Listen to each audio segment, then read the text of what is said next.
ഇപ്പൊ പറഞ്ഞല്ലോ, ഇന്നലെ പറഞ്ഞല്ലോ, അമ്മയുടെ ശ്രാദ്ധം മൂട്ടാൻ ഇവിടുന്ന് ചെയ്യാൻ പറ്റുമോ എന്ന് ചോദിച്ചു. അപ്പൊ ഇത് കേട്ടപ്പോൾ ദക്ഷിണയായിട്ടും സാമാന വിലയായിട്ടും പണം കുറെ തട്ടിക്കാമെന്നാണ് ഇദ്ദേഹം വിചാരിച്ചത്. എന്നാൽ ചതുർവിധമായിട്ട് തന്നെ വേണോ എന്ന് ചോദിച്ചു ഗൃഹസ്ഥൻ. അപ്പം മുത്തശ്ശി പറഞ്ഞു, നമ്മുടെ അമ്മയുടെ ശ്രാദ്ധം അങ്ങനെയല്ലാതെ ഉണ്ടായിട്ടില്ല ഇതുവരെ, അതുകൊണ്ട് അങ്ങനെ തന്നെ ആയാൽ കൊള്ളാമെന്നാണ് എൻ്റെ ആഗ്രഹം. പണം എത്ര വേണമെങ്കിലും ഉണ്ട് എന്ന് പറഞ്ഞു. ഓഹോ. അപ്പം ഗൃഹസ്ഥന് സന്തോഷമായി. അദ്ദേഹം പറഞ്ഞു, എന്നാ വേണ്ടതുപോലൊക്കെ ആവാമെന്നും പറഞ്ഞു. മുത്തശ്ശി നമ്പൂരി പറഞ്ഞു, നലങ്ങ് തേച്ചു കുളിക്കണം, എണ്ണയുടെ വില കൂടി എന്താണെന്ന് വെച്ചാൽ തന്നേക്കാന്ന് പറഞ്ഞു. ഉടനെ ഗൃഹസ്ഥൻ അങ്ങനെ തന്നെ ആവാമെന്ന് സമ്മതിച്ചു.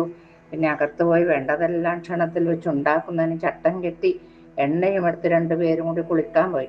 മുത്തശ്ശി നമ്പൂരി എന്ത് ചെയ്തു? ക്ഷണത്തിൽ കുളി കഴിഞ്ഞു. എന്നാൽ ഞാൻ പോയി എല്ലാം വട്ടം കൂട്ടട്ടെ, അങ്ങ് കുളി കഴിഞ്ഞ് വേഗത്തിൽ വന്നേക്കുമെന്നും പറഞ്ഞില്ലത്തെത്തി. അപ്പോഴേക്ക് ആ ഗൃഹസ്ഥന്റെ അന്തർജനുണ്ടല്ലോ, ഒരു വലിക്ക് വേണ്ടുന്നെല്ലാം വെച്ചുണ്ടാക്കി 4 കെട്ടിൽ കൊണ്ടുവന്ന് വെച്ചു. വാതിലും ചാരി അടുക്കളയിലേക്ക് പോവുകയും ചെയ്തു. അത്രല്ല, സ്ത്രീകൾക്ക് പിന്നെ അത്രല്ലേ പണിയുള്ളൂ, അത് ചെയ്തു. ഇനി അകത്തേക്ക് കടക്കാമെന്ന് പറഞ്ഞേക്കടി എന്ന് പറഞ്ഞു. ആര്? പണ്ടൊക്കെ ഇല്ലത്തമ്മമാര് നേരിട്ട് സംസാരിക്കൂലല്ലോ, ഇന്നിപ്പോ എല്ലാം ഇന്നില്ലത്തമ്മ, ഇന്നത്തെ അന്തർജനെന്ന് പറയാനേ ആവില്ല. ഒരു ഉണ്ണീനെ മുമ്പിൽ നിർത്തിയ പോലെ, ഒരു പണിക്കാരത്തിന് മുമ്പിൽ നിർത്തിയ പോലെ അദ്ദേഹം പണ്ട് സംസാരിക്കല്. അതങ്ങനെ പറഞ്ഞു. ഇനി അകത്തേക്ക് കടക്കാമെന്ന് പറഞ്ഞേക്കടി എന്ന് പറഞ്ഞു. ഉടനെ മുത്തശ്ശി നമ്പൂരി അകത്തേക്ക് കടന്നു. 4 കെട്ടിന്റെ പുറത്തേക്കുള്ള വാതിലെല്ലാം അടച്ച് സാക്ഷയുമിട്ട് അവിടെ ഇരുന്ന് തന്നെ തന്നെത്താൻ വിളമ്പി വെടിപ്പായിട്ട് ഊണ് തുടങ്ങി. അമ്മേന്റെ ശ്രാദ്ധമൊന്നുമല്ല കേട്ടോ. കുറച്ചു കഴിഞ്ഞപ്പോഴേക്കും ഗൃഹനാഥൻ നമ്പൂരി തേച്ചു കുളിയും കഴിഞ്ഞ് വാതിൽക്കൽ വന്ന് മുട്ടി വിളിക്കാൻ തുടങ്ങി. മുത്തശ്ശി നമ്പൂരി, ഞാൻ വരുന്നു, കുറച്ചവിടെ നിൽക്കണേ, ഒന്ന് മുഴുവനായിക്കോട്ടെ എന്ന് പറഞ്ഞു. സാവധാനത്തിൽ ഊണ് കഴിച്ചു. ഊണ് കഴിഞ്ഞ് കൈയും മടക്കി പിടിച്ചും കൊണ്ടുവന്ന് ഇടത്തെ കൈ കൊണ്ട് വാതിൽ തുറന്നപ്പോൾ ഗൃഹസ്ഥൻ നമ്പൂരി, അല്ലേ, തനിക്ക് ശ്രാദ്ധം മുട്ടാനുണ്ടെന്ന് പറഞ്ഞിട്ട് ഇങ്ങനെയാണോ ശ്രാദ്ധം മുട്ടുക എന്ന് ചോദിച്ചു. അപ്പം മുത്തശ്ശി നമ്പൂരി, എൻ്റെ മൂസ് ദേഷ്യപ്പെടരുത് കേട്ടോ, അന്ധാളിത്തം കൊണ്ട് എനിക്ക് അല്പം തെറ്റിപ്പോയി പറഞ്ഞത്. ഇവിടെ വന്നപ്പോഴാണ് ഓർമ്മയുണ്ടായത്, ഇന്ന് അമ്മയുടെ ശ്രാദ്ധമല്ല, എൻ്റെ പിറന്നാളാണ്, അതുകൊണ്ട് തരക്കേടൊന്നും ഉണ്ടായില്ല. അടപ്രഥമൻ ധാരാളം, ദേഹണ്ഡമെല്ലാം അതിശായി. തട്ടിപ്പിന്റെ ആശാൻ. ഇത് കേട്ടപ്പോൾ ഗൃഹസ്ഥൻ നമ്പൂരി കോപാന്തനായി കണ്ണും ചുവത്തിക്കൊണ്ട് എന്താണ് ഇതിന് മറുപടി പറയേണ്ടെന്ന് വിചാരിച്ചുകൊണ്ട് നിൽക്കുമ്പോൾ മുത്തശ്ശി നമ്പൂരി കയ്യും കഴുകി പടിക്കലിറങ്ങി പോവുകയും ചെയ്തു. ഒന്നും കൊടുത്തില്ല കേട്ടോ. ഇദ്ദേഹം ഒരിക്കൽ ആറാട്ടുപുഴ പൂരം കാണാൻ പോവുകയുണ്ടായി. ആറാട്ടുപുഴ പൂരത്തിന് പോകുന്നവർ തങ്ങൾക്കുള്ളവയെല്ലാം കഴിഞ്ഞ് കിട്ടുന്നിടത്തോളം എരന്ന് വാങ്ങി സർവാഭരണഭൂഷിതന്മാരായിട്ടാണല്ലോ പോവുക പതിവ്. പണ്ടങ്ങനെയാണെന്ന്. എന്നാൽ മുത്തശ്ശി നമ്പൂരി പോയത് അങ്ങനെയല്ല. അദ്ദേഹത്തിന്റെ തറവാട്ട് വകയായിട്ടുള്ള സകല വസ്തുക്കളുടെയും ആധാര പ്രമാണങ്ങളെല്ലാം ഒരു പെട്ടിയിലാക്കിയിട്ടെടുത്തു. അതും എടുത്തിട്ടാണ് പൂരസ്ഥലത്ത് ഒരാൾത്തറയിൽ കയറി ആധാരപ്പെട്ടിയും തലയിൽ വെച്ച് പൂരം കണ്ടുകൊണ്ട് നിന്നു. എന്ത് തലയിൽ വെക്കുന്നു? അനന്യസാധാരണമായി ഈ പ്രവൃത്തിയുടെ ഉദ്ദേശം എന്താണെന്ന് ചിലർ ചോദിച്ചു. അപ്പൊ പറഞ്ഞത്, അവരവർക്കുള്ള ദ്രവ്യം പുഷ്ടി എത്രത്തോളം ഉണ്ടെന്നല്ലേ ഇവിടെ കാണിക്കേണ്ടത്. അല്ലെങ്കിൽ ഈ ആളുകളെല്ലാം ഇത്ര വളരെ സ്വർണം ചുമന്നും കൊണ്ട് വന്നിരിക്കുന്നത് എന്തിനാണ്? അതിനാൽ നമുക്കുള്ള സമ്പാദ്യങ്ങളുടെ ആധാരങ്ങൾ ഞാൻ കൊണ്ടുപോകുന്നതാണ്. ഞാൻ കുറച്ച് സമ്പാദിച്ചിട്ടുള്ളത് വസ്തുക്കളായിട്ടാണ്, സ്വർണമായിട്ടല്ല. പിന്നെ ഇങ്ങനെയല്ലാതെ ഞാൻ എന്ത് ചെയ്യും? വൃത്തിയില്ലല്ലോ എന്നും പറഞ്ഞു. 70-ലധികം സ്വർണ്ണാഭരണങ്ങളും അണിഞ്ഞു വന്നിരുന്ന പല യോഗ്യന്മാരിത് കേട്ട് സാമാന്യത്തിലധികം നാണം കെട്ടു എന്ന് പറഞ്ഞ പോരെ. ഇദ്ദേഹം ആദ്യം തിരുവനന്തപുരത്ത് പോയപ്പോൾ ഒരു ദിവസം പൊന്നുതമ്പുരാൻ തിരുമനസ്സിലെ കോവിലെഴുന്നള്ളത്ത് സമയം മുണ്ടുകൊണ്ട് തല മൂടിക്കെട്ടി ശിവേലിപ്പുരയിലുള്ള ഒരു വലിയ കൽത്തൊട്ടിയിൽ ഇറങ്ങി മുഖം മാത്രം പുറത്തേക്ക് കാണിച്ചുകൊണ്ടിരുന്നു. ഒരിക്കൽ തിരുമനസ്സുകൊണ്ട് അങ്ങോട്ട് നോക്കിയപ്പോൾ ഇദ്ദേഹത്തിന്റെ വേഷം അങ്ങനെ. ഈ മുഖം കണ്ടത് ആരാണ് കൽത്തൊട്ടിയിൽ ഇറങ്ങിയിരിക്കുന്നത്? വിളിക്കട്ടെ എന്ന് കൽപ്പിച്ചു. ഉടനെ ഒരു ഹരിക്കാരെന്നെല്ലാം പറഞ്ഞ കാര്യസ്ഥൻ എന്ന് പറഞ്ഞാണ്. ഓരോ ദിക്കിലും ഓരോരു ഭാഷയല്ലേ. നമ്പൂരിയെ വിളിച്ചു. തിരുമുമ്പാകെ കൊണ്ടുചെന്നു. എന്തിനായിട്ടാണ് അതിലിറങ്ങിയിരുന്നത് എന്ന് ചോദിച്ചു. ആര്? തമ്പുരാൻ ചോദിച്ചു. അപ്പോ നമ്പൂതിരി പറഞ്ഞു, ഇവിടെ വന്നാൽ മുഖം കാണിക്കണമെന്ന് കേട്ടിട്ടുണ്ട്. അതിലിറങ്ങിയിരിക്കാഞ്ഞാൽ മുഖം മാത്രമായിട്ട് കാണിക്കാൻ പ്രയാസമാണല്ലോ.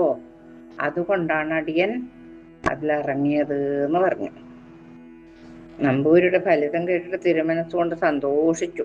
സമ്മാനം കൽപ്പിച്ചു കൊടുത്തതല്ലാതെ ഒട്ടും തിരുവുള്ളക്കേടുണ്ടായില്ല. ഒന്നല്ല, അപ്പുറം ഇപ്പുറം ഒരു ബുദ്ധിമുട്ടില്ലാതെ വാക്കല്ലേ പറഞ്ഞത്.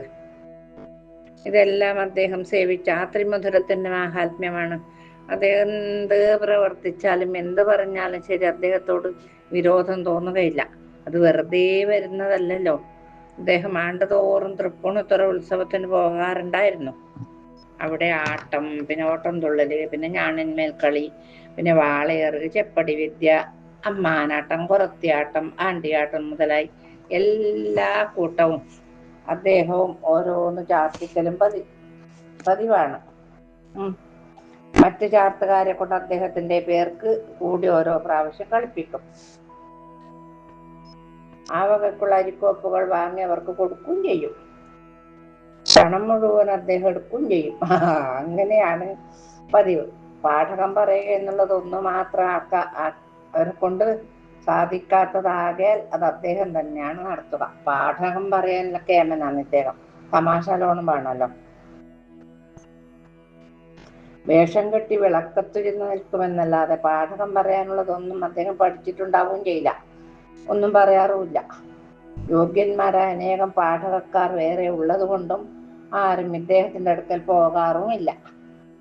അപ്പൊ നല്ല ഗംഭീരായിട്ടുണ്ടാകും. ഈ വേഷം കെട്ടി നിൽക്കുന്നിടത്തെ കാര്യങ്ങൾ പോവില്ല. ഒരു ദിവസം പാഠകം കേട്ടുകൊണ്ടിരിക്കുന്നവരെല്ലാം തന്റെ അടുക്കൽ വരുത്തണമെന്ന് നമ്പൂരി നിശ്ചയിച്ചു. ഒരു ഉപായം ചെയ്തു. എന്താണ് ഉപായം നോക്കാലോ. എങ്ങനെയെന്നാൽ 2 കൈയും തലയിൽ വെച്ചുകൊണ്ട് അയ്യോ പാവേ എന്ന് ഉറക്കൊരു നിലവിളി വെച്ചു കൊടുത്തു. അപ്പോ അത് കേട്ട് ആളുകളൊക്കെ പരിഭ്രമിച്ചില്ലേ. ഇതെന്താണ് സംഭവം എന്നറിയാൻ വേണ്ടി ഓടി വന്നു. അദ്ദേഹം വേഷം കെട്ടി നിൽക്കുന്ന ദിക്കിലേക്ക് ചെന്നു. അപ്പോൾ നമ്പൂരി ഇങ്ങനെ നിലവിളിച്ചുകൊണ്ട് ആ ശൂർപ്പണഖരന്റെ അടുക്കലേക്ക് ചെന്നു എന്ന് പറഞ്ഞു.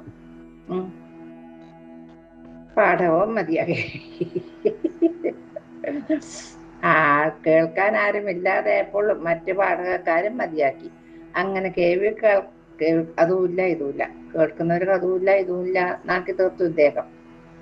പിന്നൊരു ദിവസം ഒരു നല്ല വിൽപ്പന്നനായ ഒരാൾ, നല്ല സാമർഥ്യം, അറിവ് കൂടുതലുള്ള ഒരാൾ നമ്പൂരിയെ ആക്ഷേപിക്കണമെന്ന് കരുതിക്കൊണ്ട് നമ്പൂരിയുടെ പാഠകം കേൾക്കാനായി ചെന്നു. അപ്പോൾ നമ്പൂരി എന്താ പറയുന്നോ? ഘടാ പടാ ഘടപടാ ഘട പാട പാട ഭാടാ ചടാ ചട ചടാ ചട ചാട ചാട മൂഢാ കടാ കട കടാ കട കാട കാട കൂടാ കുടാ കുടുകുടാ കടിയാടി കൂടാ എന്നൊരു ശ്ലോകം ചൊല്ലി അദ്ദേഹം തോന്നിയതുപോലെയുള്ള വിഡിത്തങ്ങളെല്ലാം അതിനർത്ഥമായിട്ട് പറഞ്ഞു. പാഠകം കഴിഞ്ഞുടൻ ആ വിദ്വാൻ നമ്പൂരിയോട് ഈ ശ്ലോകം ഏത് പ്രബന്ധത്തിലാണ് ഉള്ളത് എന്ന് ചോദിച്ചു. ഇതിന്റെ അർത്ഥം ഒന്നുകൂടി പറഞ്ഞു കേട്ടാ കൊള്ളാന്നും പറഞ്ഞു. വിദ്വാൻ ചോദിച്ചു. അപ്പൊന്ന് പറഞ്ഞു നമ്പൂരി, പോശവ, നീ പറയുമ്പോഴൊക്കെ പറയും ഞാൻ നിന്റെ ശിഷ്യനാണോ? ഏത് പ്രബന്ധത്തിലുള്ളതാണെന്ന് അറിയണമെങ്കിൽ ഗ്രന്ഥപരിചയമുള്ള ആണുങ്ങളോട് വല്ലവരോടും പോയി ചോദിക്കും. എനിക്കിപ്പോ പറയാൻ അവസരമൊന്നുമില്ല. വിദ്വാനായിട്ട് ഞാനൊരുത്തൻ മാത്രമേ ഇവിടെ വന്നിട്ടുള്ളൂ എന്ന് പറഞ്ഞു. മുട്ടസ്സു നമ്പൂതിരി ഓരോ സംഗതി വശാൽ അനേകം ഭാഷാ ശ്ലോകങ്ങൾ ഉണ്ടാക്കിയിട്ടുണ്ട്. അവ അത്ര സഭ്യങ്ങളല്ലാത്തതിനാൽ ഇവിടെ ഒന്നും ചേർക്കുന്നില്ല. ചൊല്ലാനൊന്നും പറ്റൂല, ഒരക്ഷര ശ്ലോകത്തിനൊന്നും എടുക്കാൻ പറ്റൂല എന്നർത്ഥം. മഹാഭോഷ്ടായിരിക്കൂലേ കുട്ടിത്തം. ശ്ലോകങ്ങളെല്ലാം സാമാന്യം നന്നായിട്ടുണ്ട്. യാത്രക്കളിയിൽ ഇദ്ദേഹം കൊങ്ങിണി മുതൽ അനേകം വേഷങ്ങൾ കെട്ടാറുണ്ട്. വേഷങ്ങളെല്ലാം വളരെ നന്നായിരുന്നു എന്നാണ് കേട്ടിട്ടുള്ളത്. വാക്കുകളെല്ലാം ഫലിതമയമായിരിക്കും. മുട്ടസ്സു നമ്പൂരിയുടെ വേഷം അരങ്ങത്ത് വന്നാൽ പോകുന്നതുവരെ കാഴ്ചക്കാരിൽ ഒരുത്തനെങ്കിലും ഒരു സമയവും ചിരിക്കാതെ ഇരുന്ന് ഒഴിയെന്ന് വരാറില്ല. അമ്മാതിരി വർത്താനാണ് വായിന്ന് വരുന്നത്. അദ്ദേഹത്തിന്റെ വേഷം കണ്ടിട്ടുള്ളവരിൽ ഇപ്പോഴും ജീവിച്ചിരിക്കുന്നവർ പലരും ഉണ്ട്. ഈ നമ്പൂരി കുറച്ചു കാലം തിരുവാർപ്പിൽ വലിയ മേനോൻ, ദേവസ്വം കോയ്മേനോ വലിയ മേനോൻ എന്ന് പറയുന്നത് ആയിട്ടും ഇരുന്നിട്ടുണ്ട്. പോരെ, പിന്നെ അവിടെ വേറൊന്നും പറയാനില്ല. ഇനി പുളിയാമ്പിള്ളി നമ്പൂതിരിനെ കുറിച്ചാണ് പറയാനുള്ളത്. അത് നമുക്ക് നാളെ പറയാം. എന്നിട്ട് ഇത്ര മതി. ഒരുപാട് പറഞ്ഞാല് ആർക്കും അതത്ര രസിക്കണമെന്നില്ല. അല്ലെങ്കിൽ നമുക്ക് വേറെ ഏതെങ്കിലും നല്ലൊരു കഥ നോക്കിയിട്ട് നാളെ പറയാം. ഇന്നത്തെ കഥ ഏതായാലും എല്ലാവർക്കും ഇഷ്ടപ്പെട്ടിട്ടുണ്ടാവുമെന്ന് വിചാരിക്കുന്നു. ഇഷ്ടപ്പെട്ടാൽ ആദ്യമായിട്ട് കേൾക്കുന്നവരെ ലൈക്കും സബ്സ്ക്രൈബും ചെയ്യുമെന്ന് വിചാരിച്ചുകൊണ്ട്, വിശ്വസിച്ചുകൊണ്ട് ഇന്നത്തെ ഭാഗം ഭഗവത്പാദത്തിൽ സമർപ്പിക്കാം. കായേന വാചാ മനസേന്ദ്രിയർവാ ബുദ്ധ്യാത്മനാ വാ പ്രകൃതി സ്വഭാവാത് കരോമി യദ്യത് സകലം പരസ്മൈ നാരായണായേതി സമർപ്പയാമി.